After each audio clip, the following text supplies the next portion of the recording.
on the two shootings where we had multiple victims, and one in each shooting a victim is deceased. I'm gonna go over the first shooting that's happened at 2026 East 71st Street, where 5 were shot and 1 is deceased. In that shooting, what we do know now is, number one, our detectives are working hard interviewing witnesses and victims who are being treated, obviously, at the hospital from their injuries to get whatever information, as well as looking for any video, any camera, whether it's business and or pod, to show any parts of this shooting, as well as what I'd like to share is we do know it was a drive-by shooting. Someone drove up in a car and shot randomly. We also do know that there likely is some gang aspects of this shooting. What we don't know is, number one, we don't have a strong lead. We don't have a license plate number. So we're asking the public, anyone who was there out that night that saw what looks like a SUV drive up. It was really dark. If they have a license plate number or any identifying marks on the car, or if they saw any individuals there shooting in the car, to call our tip line, cpdtip.com. On the second shooting, located at 6245 South Artesian, where 11 were shot and 1 is deceased, we do know that's an internal gang conflict. This has transpired over a year, and that there were individuals in the crowd that were targeted. One of the targeted individuals was struck by gunfire. The deceased woman was not targeted. She's an innocent bystander that was shot and killed by these gang members seeking retaliation. And with that, and we do have a car that several witnesses identified. We don't have a license plate number at this point, nor do we have a description of the suspects. But we do know, based on interviews thus far, that it was gang-related, a gang retaliation. For both shootings, our deployment strategy will adapt and obviously deploy around the gang conflict and do all we can, making stops, notifying known gang members. We go to their house, knock on the door, and try to intervene in some ways with social services, street outreach, violence interrupters, all on the ground, helping us with this conflict. But it's been for the second shooting on Artesian. It's been an ongoing conflict for over a year based on a shooting that happened a year ago. And with that, I'll take any questions. Yes. Patrick Smith from WBEZ. Why do you think we are seeing so many mass shootings, and are there specific strategies or actions you're taking specifically about, to address mass shootings in particular? So the question was, I want to make sure, because you had your mask on, why are we seeing so many mass shootings was the question. The answer is too many guns, too many illegal guns in the wrong hands, and too little consequences for possession of illegal gun possession. So that's number one. Number two, too many violent offenders released back to our communities here in Chicago, particularly on the south and west side. That's number two. And too little consequences ultimately for violent offenders are arrested, charged, and brought before the courts. And finally, we're not having jury trials in Cook County right now. We're likely one of the few parts of government that's not fully open. So, jury trials render justice for victims. And finally, I would say the reason why we're seeing so many mass shootings, we have strong advocacy in the courts for offenders and very little for victims. And it was my fault. I asked a two-part question. Is there anything specific the city is doing to address mass shootings in particular? I'm going to start with the Chicago police officers. They're risking their lives in unprecedented ways. So this year, 31 officers have been shot at or shot. That's an unprecedented number. Last year's was a 79, ended the year in 79. We're outpacing that. So officers are running toward danger. but they're facing being shot at or shot in unprecedented ways, similar to what you asked about mass shootings. That's another phenomenon that's different, where officers are being shot at or shot at record totals as far as so far this year. And what we're doing from Chicago Police Department standpoint, we are recovering more guns this year, on pace to recover more guns this year than we ever have on record in Chicago. We're on pace to recover more than 12,000 guns in 1 year. That's a record amount of guns on top of last year's decade record of recovering 11,300 guns. So, that's what we're doing, but we're not the courts. So officers can arrest and charge people that need to be held accountable in the court system, but the courts are where we get justice. And whether it's delayed because of no jury trials or it's inconsequential because of strong advocacy for offenders more so than victims, is the courts can make that difference. And the court sets the tone for offenders in the community, what they will and won't and will not do. If they think there's a significant consequences, they will not commit mass shootings or possess illegal guns. We know that. We know that's happened in other parts of this country, is that if you make significant changes to the consequences for illegal gun possession, our communities will be safer. Yeah, sure. Yeah. So everything you just said, though, there were, a couple of years ago, obviously before you got here, there was a general order or a policy that was implemented by one of the previous CPD administrations that pertains to large gatherings and how police should respond to large gatherings. Like, I know that, I think at the time the term was unauthorized block parties, but I believe that it still crossed over into large gatherings.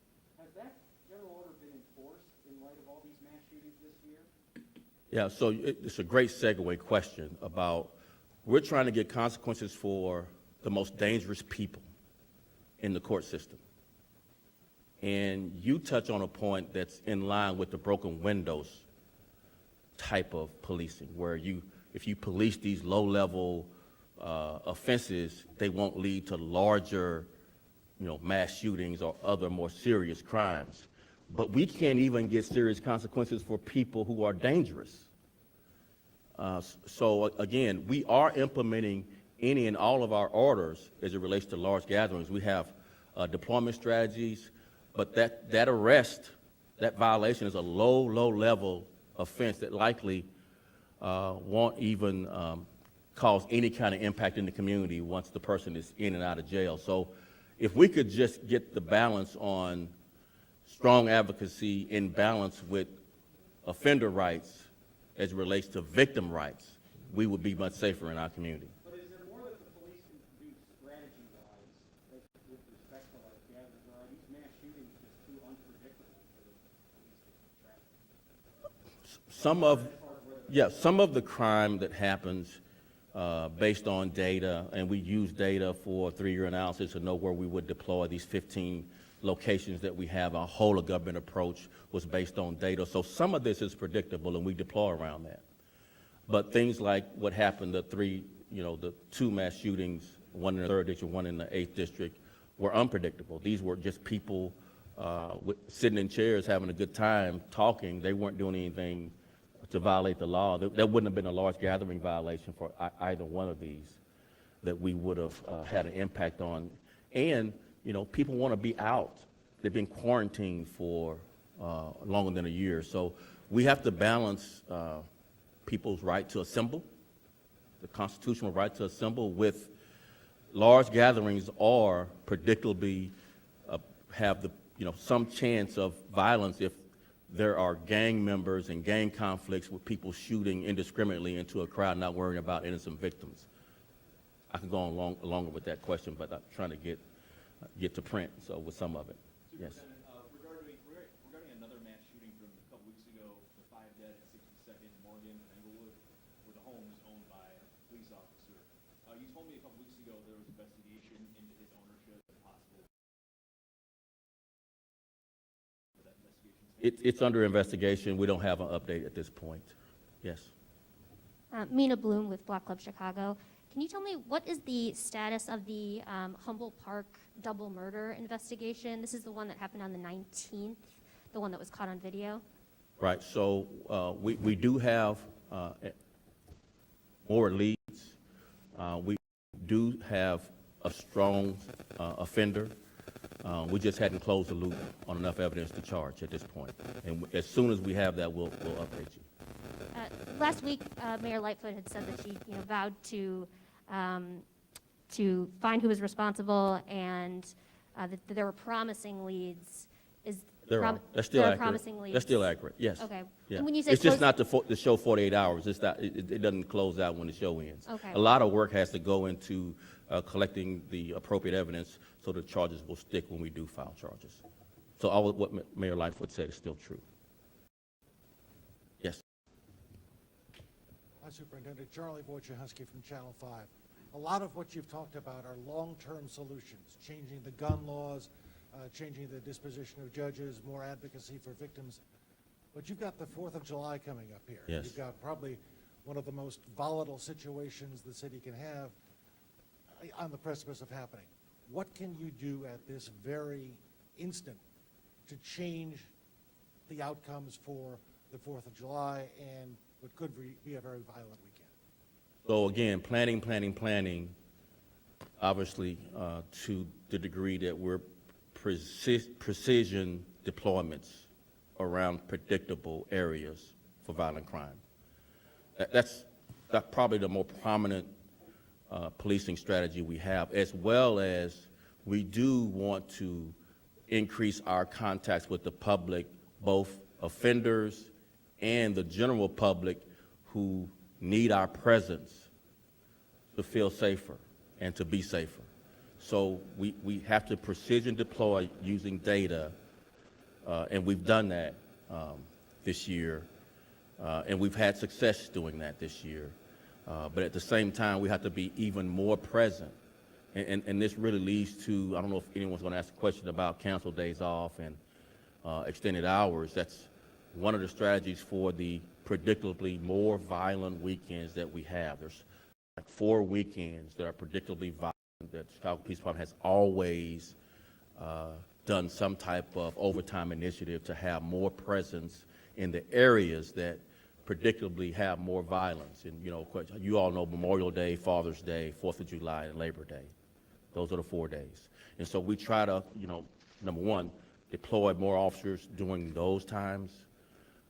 And then at the same time, we actually need to interact with the community much more to help clearance rates, which, by the way, we're on a 52%, 53% clearance rate this year for homicides, 15-year high in clearance rates and a number of homicides cleared. So again, it's a lot of hard work. But finally, I would say, without the brave men and women of the Chicago Police Department risking everything, the best laid plans are wrought with failure. We need our officers to be encouraged, that people in this city appreciate their hard work and service, their sacrifice, being away from their families, as well as their willingness to make the ultimate sacrifice to protect the people of Chicago. Yes. Superintendent John Garcia with Channel 7. Curious if you know the style of weapons used in either of these mass shootings and whether they may have involved extended magazines? Likely, a lot of casings. We don't have the guns. Obviously, we would be speculating, but this is a commonality in mass shooting.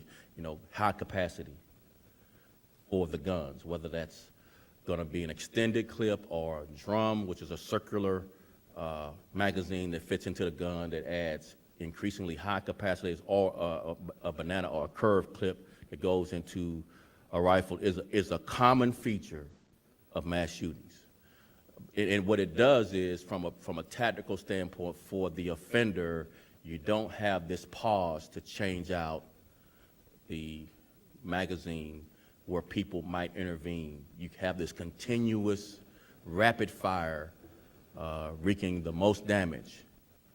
And that will be something for, in my opinion, if we arrest a person in possession of a legal gun and they have with them a high capacity magazine, drum, or banana clip, or a high capacity rifle with the extension ought to have more serious consequences, because that is what causes the multiple victimization of people when shots are fired without the need to reload.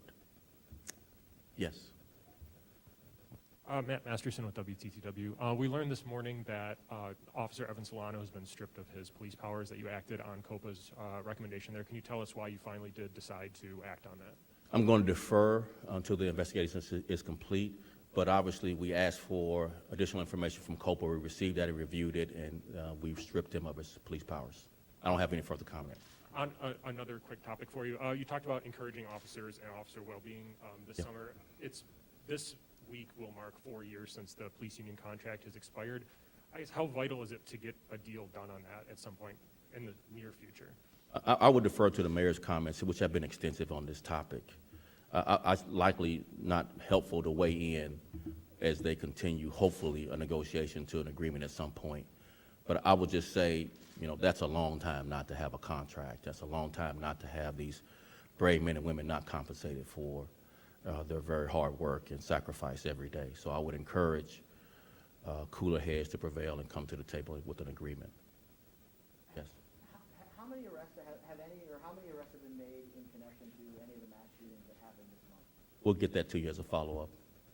Thanks. Any last questions? Yes. Oh, you talked about precision deployments. Yes. Can you talk about where you plan to put the most people this weekend in order to prevent the violence? So we have the 15 areas that we've talked about extensively for the whole of government approach. In addition, we have the lakefront, which is kind of a area where 4th of July people like to visit, and any and all other gathering points where we believe that, you know, we will have large gatherings. So we have pretty detailed plan we're going to discuss at some point in the presser. But, you know, I don't want to just give out a teaser. We're going to deploy along the wide viewing point for the fireworks show so that people can enjoy themselves for the 4th of July and view the fireworks. Yes? That Humboldt Park double murder that I asked about, you said that there was more that needs to be done to Close the loop. close the loop.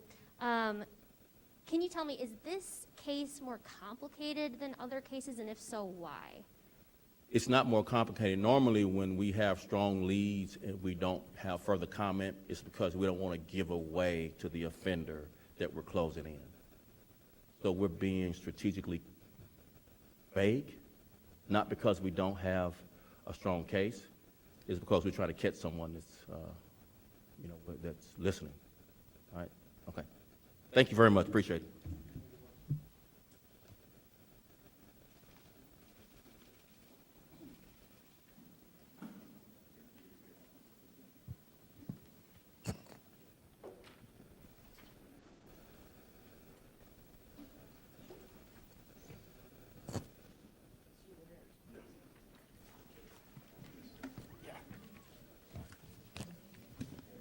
Tom, may I have one for Joni? Thank you. Thank you. You alluded to we were waiting for the mayor. She was coming, we were waiting for her. Yeah, because she was going Facebook Live.